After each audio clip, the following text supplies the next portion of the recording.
The road to adoption for animals at the Cumberland County Animal Shelter may include a temporary stay in a foster home. Shelter manager Jennifer Hutchison Tracy explains why volunteers are needed in Cumberland County to provide foster care to certain animals, which will improve their chances for adoption. We also learn about a new partnership with other counties that is increasing the need for foster homes for puppies that are being transported to a no-kill shelter out of state. Last year, Cumberland County Animal Control brought in just under 1,300 puppies. Many of them were not old enough to be immediately adopted. So where the fosters can really help us is taking those puppies temporarily into their home to get them to a more adoptable age where they're better socially and health-wise. They're very vulnerable at that age, and it just benefits them to get out of here. By getting them into foster care, it's freeing up kennels in the shelter. Secondly, as I said, the puppies are very vulnerable to illness because their immune systems aren't up to par yet. So if we can get them away from everything they're exposed to here at the shelter, then they have a much better chance of staying healthy. And then finally, they're getting much more interaction with people than they would be able to here. We just simply don't have the time to give them the kind of attention a foster family could. So they're more socialized. So we're able to give a better product to the public, a healthier, friendlier puppy that's already used to being in a home environment.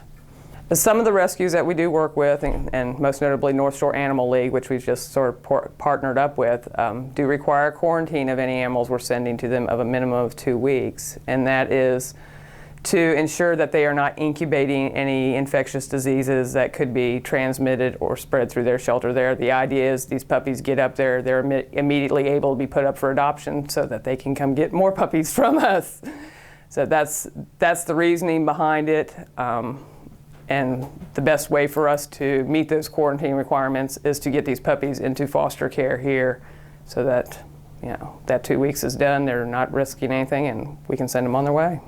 Moore County, I actually met Pam Pardis at the Moore County Pet Responsibility Committee at a workshop, and they were talking about an education program they do there. And in doing that, she approached me about this puppy transport. They didn't have the numbers to get the transport to come to this area. They were having to drive several hours to meet at the transport. So she arranged the whole thing. I just agreed to apply the puppies because I had no shortage of puppies. And this was the first transport we just did. And I hope we'll be able to do at least them on a monthly basis, but we could possibly be doing them more frequently if we can get the puppies into quarantine and meeting the requirements. The transport was yesterday morning, and it went much more smoothly than I thought it was going to be. 38 puppies altogether went up, and everybody looked happy and healthy and excited to be on their way. Primarily, we get fosters for our orphaned or pregnant animals, but we also need fosters for, say, puppies that may need a little more socializing, or kittens for that matter. We need fosters for cats too.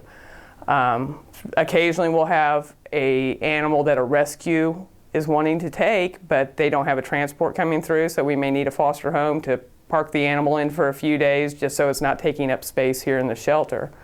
Well, it is a big commitment, but officially what they have to do is sign a liability waiver. They have to be at least 18. They have to attend a foster orientation. If they don't own their home, they're going to need to get clearance from their landlord, make sure that's okay. And we recommend you talk to your vet too if you have other animals at home, just so you understand that you are bringing animals from an unknown source into your home and what precautions you may need to take.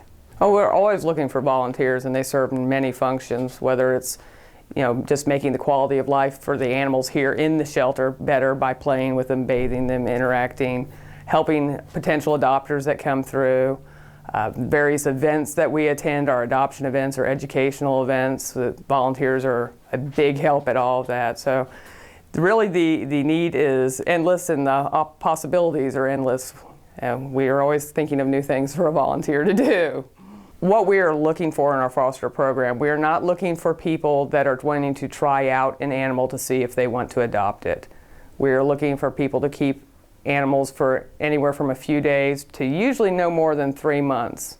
We don't want to get our fosters into a situation where they don't know where the end is. So I think that's reassuring to fosters to know, okay, I'm doing this for this amount of time, because otherwise it might be a little more daunting not knowing what the end date is. But it is important that it is not a trial adoption. This is for the purpose of getting these puppies either back on our adoption floor or out to a rescue or something along those natures.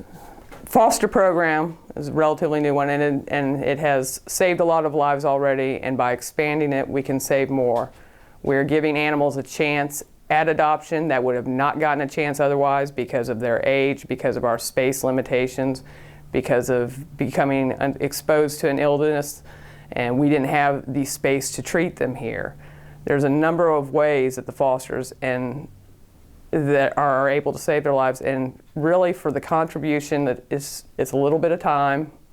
You're bringing animals into your home, you're loving them. What greater reward is that